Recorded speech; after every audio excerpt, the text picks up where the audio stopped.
Let's talk about secondary injuries for a moment. And these are the injuries where you went through a little bit of pain, but it's not the main injury. And usually what you'll see is you've got a primary injury like a broken bone or a scar, or you've got a herniation in your back.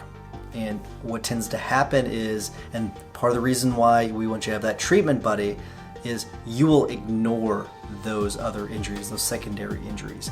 Or the doctors will ignore those secondary injuries because that's not their main focus and that's not your main focus. So what happens is that you'll go weeks and months without getting any treatment for that injury, secondary injuries, and then the insurance company will say, well, I see that about 3 months later, 4 months later, after you finally told a doctor about it, they'll say, well, it showed up 3-4 months later. That's not related to this. That's got to be from something else.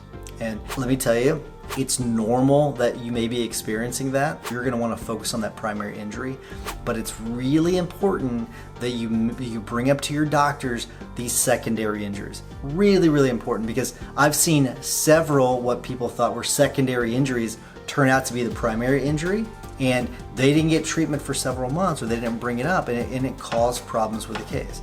You got to make sure that you bring those up. I cannot stress this enough. You have to bring these up because they can totally become the primary injury in your case, even though you don't think it right now. So keep that in mind. This is especially true when it comes to like seatbelt injuries. You'll see this quite a bit, where the main focus, because it's so painful right in the moment, the seatbelt injuries, maybe something in the shoulder that comes across your chest, and so you might focus on the chest because it's so painful in the moment.